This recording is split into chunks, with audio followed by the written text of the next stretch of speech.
Olá, uma excelente noite, sejam todos bem-vindos.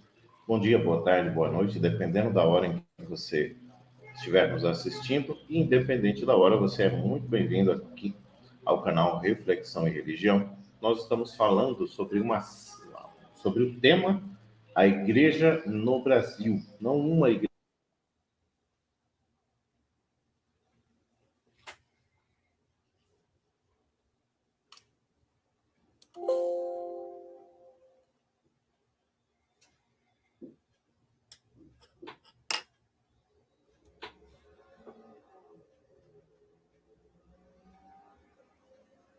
Como foi a semana, professor, até hoje? A imagem travou um pouco, professor Nildo. Começou a chover.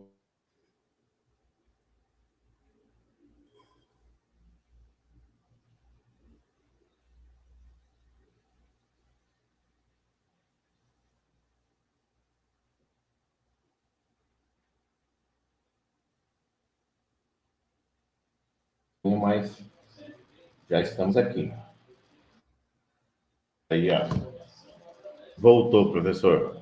Então tá bem, Nildo. Então vamos dar continuidade, né? Perfeito.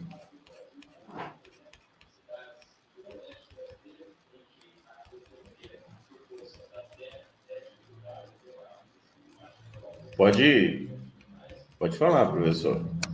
Então hoje... Vamos falar sobre as Irmandades Leigas e as Confrarias Mineiras. Já falamos sobre a Companhia de Jesus, já falamos sobre... Bom, introduzimos aí um pouco, né, o assunto nas lives anteriores, que você pode assistir tanto aqui neste canal, quanto no canal do professor Samuel Merbati. Só procurar lá no YouTube, aqui no YouTube, né, professor Samuel Merbati. Então, professor Nildo, o século XVIII começa com o ciclo do ouro em Minas Gerais, né? Desde 1700 em diante, então, se tem aí a descoberta do ouro e tudo isso vai levar a uma série de questões econômicas e sociais naquela região brasileira, né? O ciclo mineiro durou por volta de 70 anos e teve uma série de consequências que são até hoje objeto de reflexão por parte dos estudiosos, né? É importante a gente examinar a sociedade mineradora, da qual fazem parte os portugueses, né, que são os colonizadores, aqueles que foram escravizados, bem como as irmandades religiosas e o catolicismo, que acontece no interior daquela determinada sociedade, né? Então, olha só, a Sociedade das Minas. Foram os bandeirantes paulistas que primeiro encontraram ouro na região de Minas. Porém, posteriormente, além da coroa portuguesa, outros colonos partiram, né, rumo a Minas Gerais, o que vai gerar uma série de conflitos, né? E o mais conhecido desses conflitos ficou denominado na história como sendo a Guerra dos Emboabas, né? Até o momento que a coroa vai ter aí um controle da região, né? Os impostos cobrados por Portugal eram altos, porque era chamado na época de quinto, né? E mais tarde chamada derrama, que foi cobrada, que acabou gerando aí uma série de revoltas contra a coroa portuguesa, né? E aí, professor Nildo, você que é aí um estudioso, né, dos tributos, questão do quinto, né? O quinto era a cobrança de 20% de todo o ouro extraído pelos mineradores, enquanto que a derrama era a cobrança obrigatória, ou seja, a força, de quantas arrobas de ouro faltassem para completar a cota de 100 estipulada pela coroa. Em 1765 foi cobrada a derrama de 13 arrobas de ouro, né? O que levou aí, né, que efetuou inclusive o raspagem de ouro, que era utilizado para decorar as igrejas. E aconteceu um fato... Hoje, Ouro Preto. Professor, um fato interessante, curioso, né?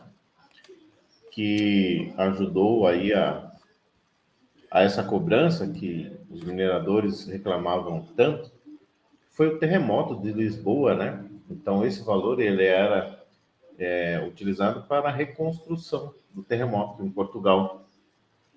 Então, Com certeza. E algumas expressões foram surgidas, né? Com essa situação, como esse quinto está nos matar, mas o quinto era o imposto, né? Você vá para o quinto dos, porque eram todas expressões derivadas dessa situação, né?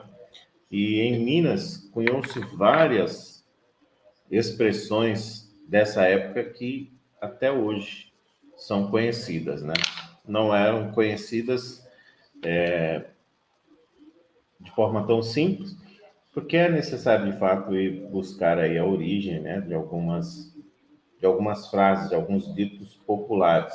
Eu tenho curiosidade e vou pesquisando, né? Mas esses aí, o quinto, vem desse período aí, que era a taxação, né, dos mineradores. Interessante, professor Nilton, Desculpe aí, porque além professor, pode seguir aí. sempre é importante, né, colocar algumas curiosidades, né, que isso serve de incentivo para que as pessoas venham a pesquisar também os termos que são oriundos, né, do momento histórico em que nós estamos abordando, né? Então, embora a coroa portuguesa buscasse ter o controle da produção de ouro, né? Claro que aconteceu desvio e contrabando, né?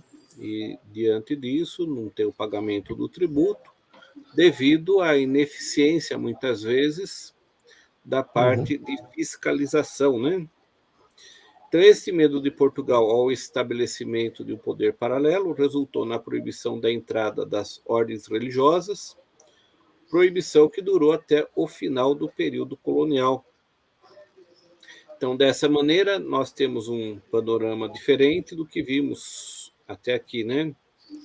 Uma sociedade sem a presença das ordens religiosas e constituída, em sua maioria, por brancos e os escravizados, que gerou uma miscigenação muito grande no Brasil, né? De tal maneira que a igreja não pode ser analisada fora do contexto através do qual ela está inserida no momento histórico, né? Desta maneira, a instalação da igreja ocorrerá de maneira distinta nesta realidade do ouro, especialmente em Minas Gerais. De tal maneira que é importante se analisar as paróquias na região das Gerais, a instalação das irmandades e confrarias leigas, o que é oportuno para a gente analisar diante deste momento histórico, professor Nildo.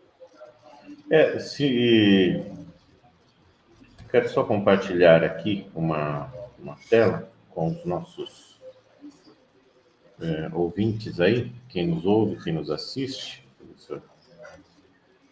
E essas eram igrejas da época, que aqui nós temos aí, à esquerda, a igreja de Nossa Senhora do Rosário dos Pretos e de Santa Efigênia, em Ouro Preto.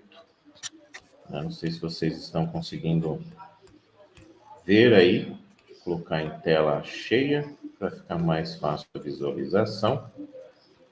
Aí.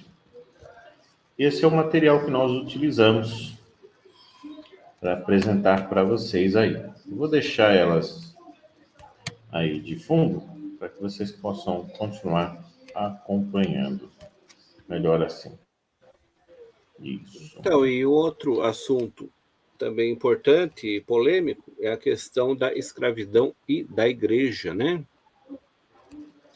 Então, olha só, então, segundo o Monsenhor Maurílio César de Lima, que descreve na sua obra Breve História da Igreja no Brasil, parte da bibliografia do nosso estudo, né? Como até hoje a escravidão é um tema complexo, né? Existem aí diversos entendimentos dos diversos historiadores, né? Então, no tocante à prática escravagista e à igreja, existem duas visões diferentes.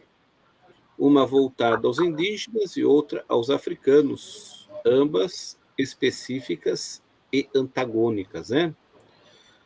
Então, conforme a gente verificou a questão da evangelização dos indígenas pelas ordens religiosas no sul e na Amazônia.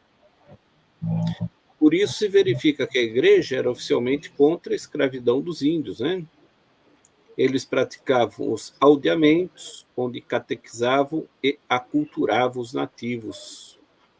Essa foi a razão principal pela animosidade entre colonos e jesuítas durante o período colonial. Oficialmente existiram 2 bulas papais de Paulo III, intituladas Veritas Ipsa e Sublimes Deus, de 1537, que era contra, né, a escravização de índios, embora na prática existissem diversas interpretações e intenções dos jesuítas, né, conforme se verifica na análise da história. A posição da igreja quanto aos africanos, no entanto, era diferente, né? Então, segundo o Monsenhor Maurílio, citado no livro de Lima, 2004, página 41, o que fica difícil de explicar é como a igreja, intransigente na liberdade dos nativos, foi condescendente com a escravização e, inclusive, a permitiu, né? Mesmo sendo uma tarefa difícil, é importante apontar algumas causas desse paradoxo, né? Uma delas é entender a mentalidade da época, regida pelo direito romano, que permitia a escravidão de vencidos em guerras. Era a chamada guerra justa, muito mais pretexto que a realidade na colônia. Como as nações ditas civilizadas, entre aspas, como Inglaterra, França e Holanda, mantinham escravos, parecia natural que Portugal também assim o fizesse, né? Existia também, na medida em que os indígenas eram defendidos pela igreja, a ideia de que era impossível prosseguir a colonização sem ter escravos para trabalhar na parte econômica, né? Os próprios jesuítas utilizaram muito a mão de obra para a construção de igrejas, colégios e aldeamentos. Por fim, devido a uma iniciativa de africanos que viam a escravidão uma atividade lucrativa, impediam aldeias para sequestrar membros de tribos rivais para vendê-los aos europeus. Acabavam ajudando a amenizar a consciência dos mercadores dessa sociedade da elite, né, como um todo. Embora essas hipóteses sejam plausíveis, né, se entende que o Monsenhor Maurício, quando diz esta e outras explicações não justificam a injustiça e a miséria da escravidão, nem a maneira como eram tratados aqueles desventurados filhos de Deus. Então, ele traz aqui uma visão totalmente contrária à escravidão, professor Nildo. Muito se fala aí também, professor, creio que não de forma comprovada, mas da participação da maçonaria, né?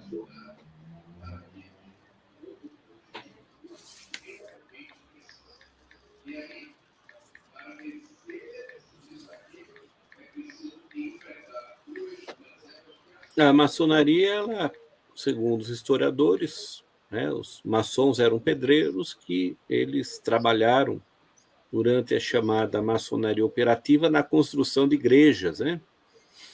De tal maneira que muitas igrejas se encontram símbolos maçônicos. E a maçonaria também esteve bastante envolvida na luta contra a escravidão no Brasil, né? Então, muitos dos pensadores contra a escravidão eram maçons, né? Inclusive o poeta Castro Alves, né? Que era então, assim, um intelectual totalmente contrário à escravidão, também era maçom, professor. E a maçonaria também está ligada à liberdade, à independência, né, de alguns países, inclusive os Estados Unidos, né?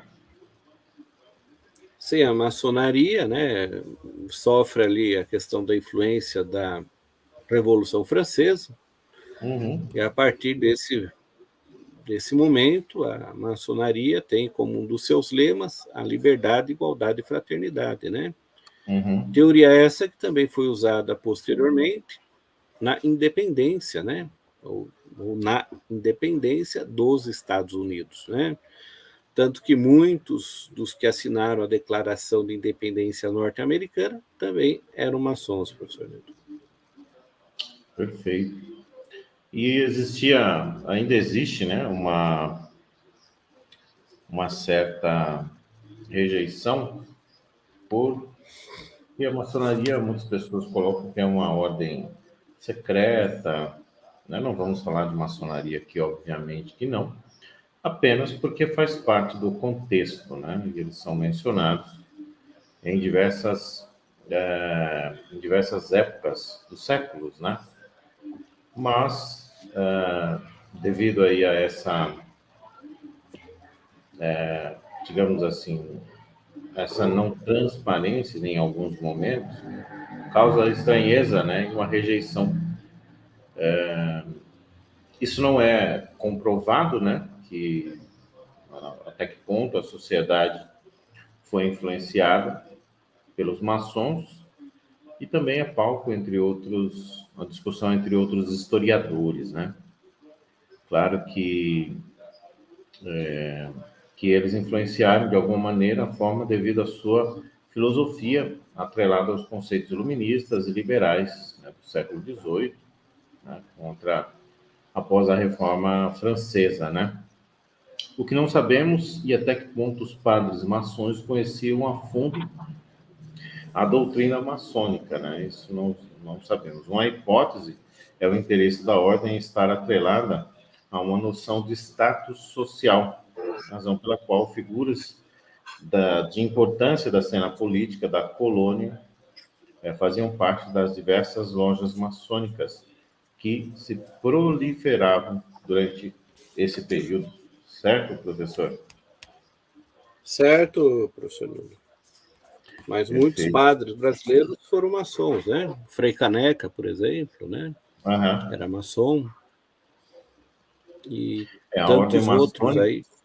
a ordem maçônica, embora não seja um consenso entre os historiadores, tradicionalmente, está relacionada ao período medieval. Os primeiros maçons, segundo a tradição, foram os pedreiros, né, como o professor mencionou, os pedreiros medievais, responsáveis pela construção das catedrais, as catedrais europeias, né?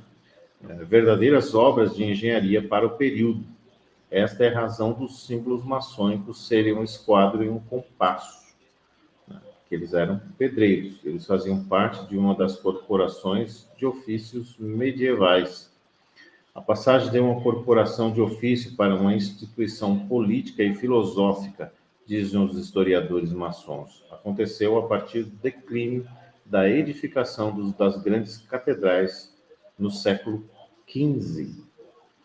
Então, muitos acontecimentos históricos, se você percebeu, não são tratados nos livros, e nesse livro aqui especificamente que nós estamos analisando, né? Por exemplo, optamos por não tratar de questões doutrinárias de nenhuma igreja, mas sim apenas a abordagem histórica, acompanhar a evolução no contexto da história do Brasil, paralelo à vinda da igreja, né? Nosso objetivo é de que você entenda o contexto em que as pessoas estão vivendo e a origem daquilo de que vemos hoje, né, como uma nação, como a nossa nação brasileira, no campo do cristianismo, seja ele católico ou de cunho protestante. Não temos aqui intenção de trazer nenhuma doutrina específica. Professor, os principais tópicos de hoje, o que nós podemos, em resumo, né, do que falamos hoje? Bom, o que a gente pode estar vendo, né? A sociedade mineira gerou um catolicismo distinto devido à sua especificidade própria. A igreja foi determinante contra a escravidão de indígena, porém aceitou africano. A ausência das ordens regulares proibidas pelas autoridades deu origem às confrarias e irmandades leigas. E a maçonaria influenciou o pensamento católico na região de Minas através de conceitos liberais e também de conceitos iluministas, professor Nildo. Perfeito, daremos sequência nesse tema, mas ressaltando novamente aqui, não falamos de nenhuma doutrina especificamente, mas do conceito histórico, tá? E caso você goste desses temas, já te convido a se inscrever no canal, caso ainda não seja. E se você é inscrito, observa se você de fato continua inscrito e se está acionado o sininho das notificações para você receber e não se preocupar em ficar procurando vídeos. Assim, todos os vídeos e lives que nós lançarmos aqui ou no canal do professor Samuel Berbach, você vai receber uma notificação.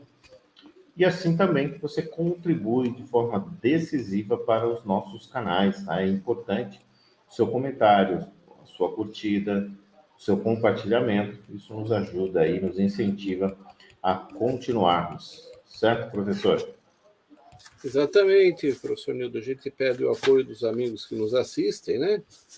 Para que compartilhem, se inscrevam nos canais, façam comentários, que isso ajuda a fortalecer os canais de educação e de cultura. E com isso, então, a gente consegue levar, né, um valor de cunho cultural, educacional, para um número maior de pessoas, professor Nildo. Perfeito.